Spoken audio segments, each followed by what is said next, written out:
Hi, family. Glad that you are able to tune in again. And if you are wondering what we're going to do today, we are going to transform an ordinary yellow bubble mailer into a beautiful bubble mailer. So maybe you have something that you want to send to a friend or a loved one and you want to brighten up their day. This is a next to the smallest size bubble mailer, but it doesn't matter what size you use. You can do it on any type of envelope. All right, so let's get going here. First of all, I just want to tell you what we're going to do. We are going to take some artwork and we're going to color it using whatever type of medium you want, whether it be color pencils, paint, acrylic or watercolor paints, magic marker, or crayon. I would recommend using either acrylic or watercolor paint. That's up to you because the process that we're going to do, it'll work better with either one of those two. Okay, so whatever type of image you want to use, and we're going to try to do this where it'll look professional, especially for those of us like myself who don't draw that well. We can use this method and make our stuff look a little bit more professional. Okay, so you can take a picture from maybe a child's coloring book, and this is one I did with color pencil. Little coloring book here. Color the page and use that. Or now this is some little doodle art that I've done. You can use that. I did some doodles and then I went back and colored them in with a marker. Haven't finished that. That was just something I was doing for relaxing. This is one that I have finished. You can use that. This is some doodles that I did and then I went back with acrylic paint for that.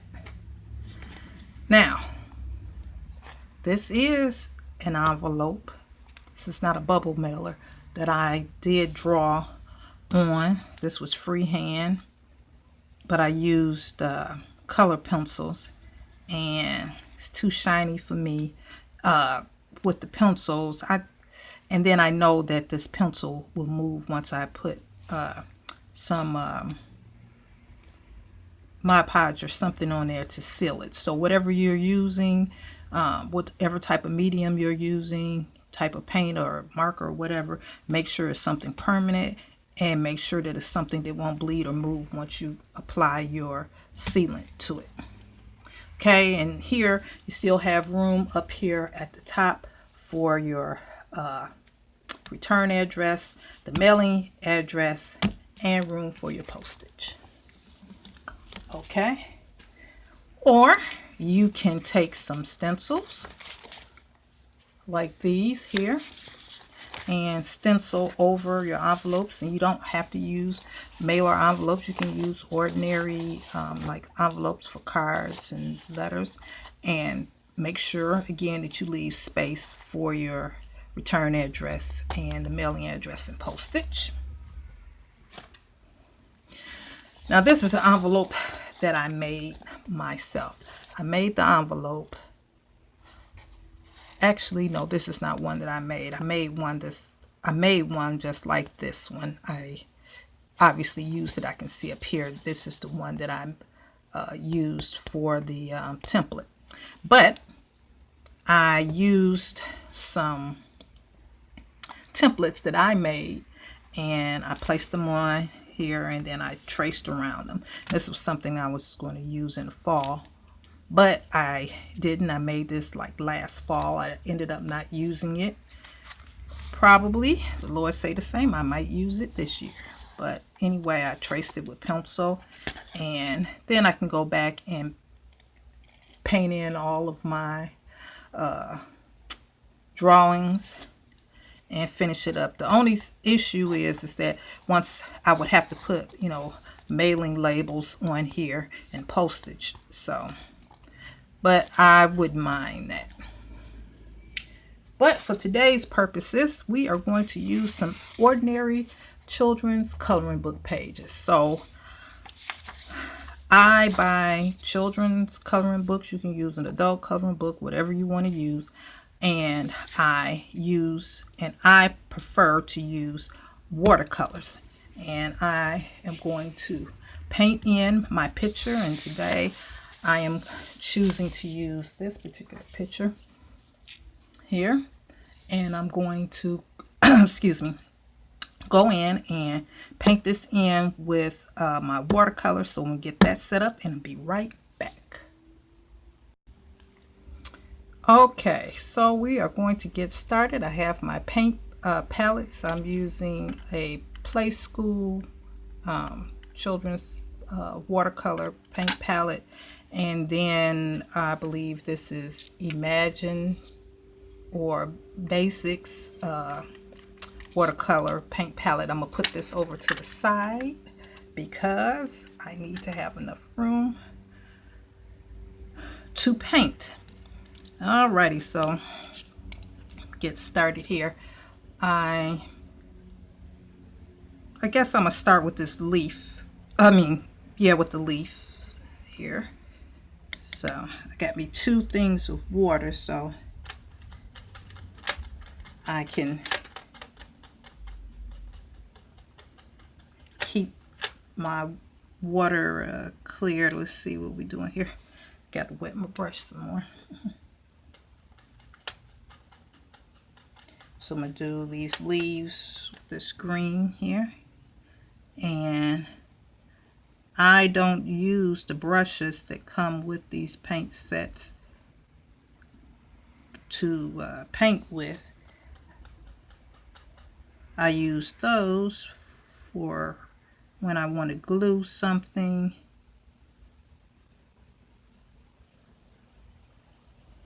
So I can keep my other brushes. Not that I paid so much for them because I don't. But I want to keep these that I use for painting nice. I'm trying to stay as much as I can inside the lines. But if I go out a little bit, it doesn't matter because we are going to cut this out once we are finished. And I'm not just going to use just one color of green. I'm going to use some other greens to try to help give it a little bit of snap and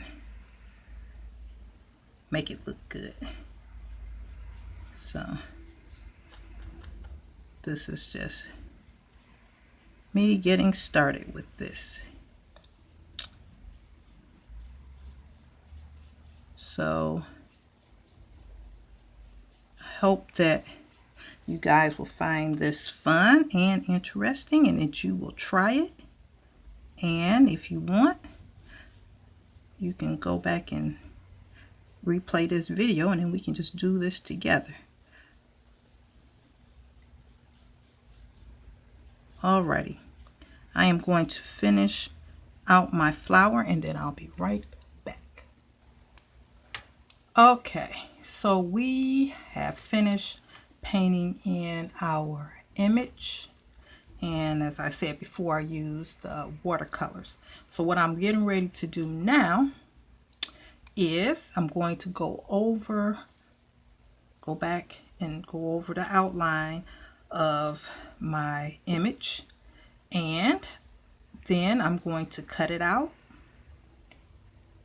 Well, before we cut it out, we're going to put some Mod Podge over it so that we can seal it, but it has to be dry. So we're going to let it completely dry, outline it, and then we're going to put our Mod Podge over it. One thing I will tell you to do, to not forget to do our little trick that we have learned to do, to spray some holding spray over our image before we put our Mod Podge on it, so that it will help cause our paints or whatever type of color medium that you use not move or bleed. So I'm going to outline. You can use a Sharpie. Sometimes I'll outline with the very fine tipped paintbrush like this one here in black, and then we are going to spray it, let everything dry, and then we'll go over it with our Mod Podge. Okay, be right back. Okay, so now we have outlined our images and everything is dry. We sprayed it with our holding spray, made sure that it's dry, so this is nice and crisp. So now we can put down our Mod Podge, and I am going to break from tradition in the interest of time and use a bigger brush, but I'm gonna hurry up and get it into some water. So just gonna lay this Mod Podge down real quickly. Even though I have used the hairspray to set this, I don't want to take a chance that it's going to move. So don't want to go over this a bunch of times. Set. And I'm not doing it hard, just trying to gently get it over everything. And so now everything is covered, and we are going to let this completely dry, and then we're going to come back and cut it out. Okay, so we've cut out our images, and I cut out the flower that I colored and that I painted. We've Mod Podged it, and I want you to know that one of the advantages of Mod Podging it before you cut it out and letting it completely dry is that it gives it a little bit of more stability. So when you're trimming it out, it just cuts better like that. But make sure that it's completely dry before you trim it out. And one of the advantages of using children's coloring book pages is that the images tend to be larger. So if you have issues with dexterity and all of that, it's easier to paint those in. But for those of you who like very intricate things, use the intricate pictures as well, whatever you think.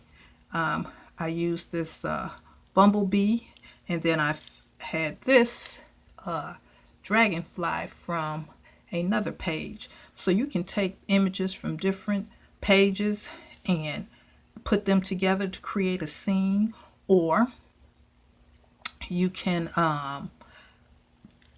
put it down on a piece of paper or the envelope that you're going to use, and then draw in freehand or paint in all the other extras that you want. Another thing is this. You just don't have to use these on an envelope. Maybe you want to make a card. See how nice that looks on there? Then you can put the dragonfly in there somewhere and the bumblebee. Maybe write on it, paint the background, add whatever other things you want to this, and paint the inside part and put some type of sentiment or whatever that you want to add to it. And men, now I'll say this for me personally, there is nothing like making a handmade card. I know that women tend to probably most likely be watching the crafting things, but this is something nice too. Just if you, and if it's someone that you want to make something for that's more masculine, that's the other good thing about children's coloring books. You can find all types of things that run the gamut. So you can find things that might be more masculine or feminine, or whatever the case might be, whatever that you're looking for. So you can get a lot of different ones. They're cheap, $1, and there you go. And so with that, we are going to glue our images down to our envelope. Now I am going to put this flower here on the ends, this side of the envelope, and I do know that the flap is going to come down on here. However, that'll be fine. Usually, especially for this envelope, I'm going to be sending it to my sister, so the way I'll seal it, I'll just put a piece of washi tape here, and or she can just cut it from the top, whatever. Now these two pieces I'm going to add to the front of my envelope, and maybe I'll put this here and the bumblebee here or somewhere, so then there's room for the return address and the address to where it's going. Okay, so let's do that and then we'll be back.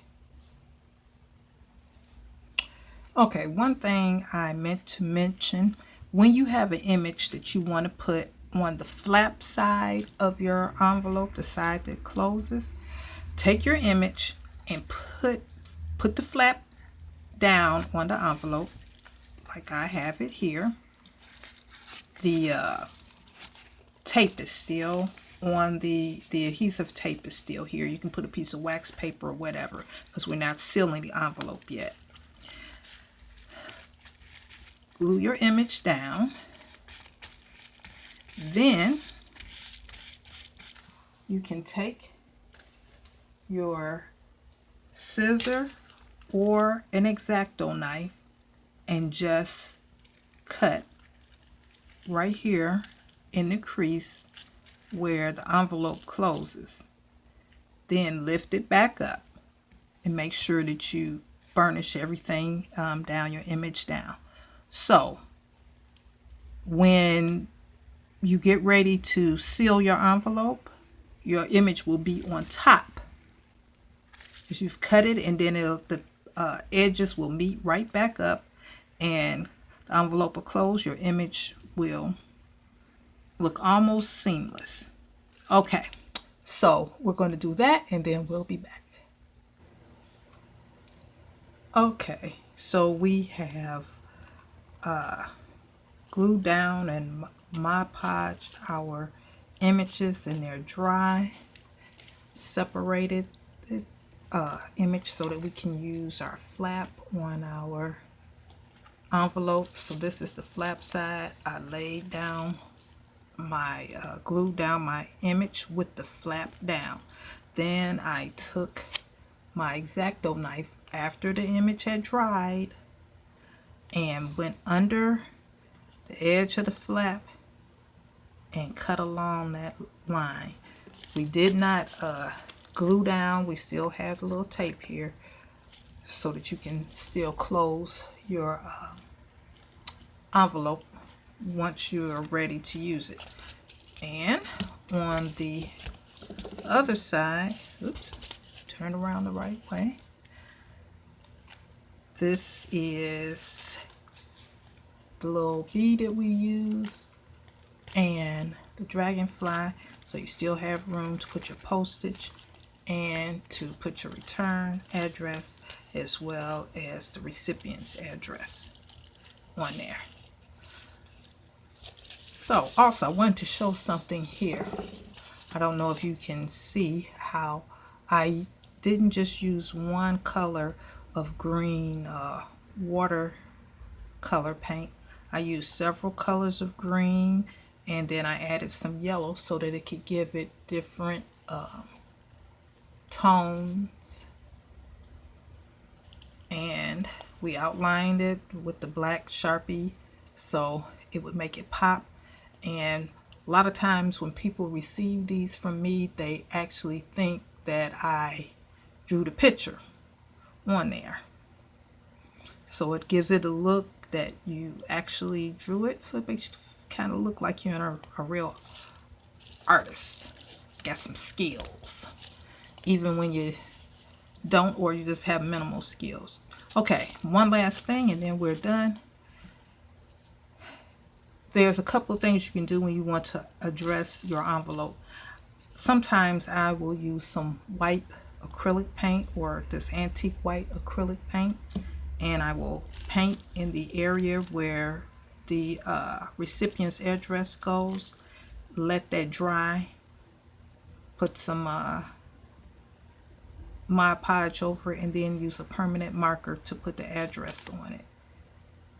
And don't forget to spray down everything after you have finished with our holding spray to make sure that it's not sticky or tacky, and that everything stays in place, so when it's in the process of being mailed out, that it will remain looking gorgeous.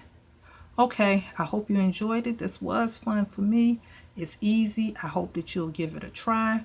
And I also hope that you will tune in again and spend some more time with us. If you like this, please comment in the comments section, as well as give us a big thumbs up. Also, if you're not a subscriber already, please click that subscription button, then go down to the comments section and comment "I'm connected," and then we'll add your name to our True Vine Connection family, and we will put your name on a leaf like this and add your name to our True Vine family tree. We have a large replica of our family tree, and all of our subscribers who subscribe and comment "I'm connected" will have their name put on our family tree. Well, until next time, thanks again for watching. Stay safe, be blessed, but most of all, stay connected to the True Vine. Bye-bye.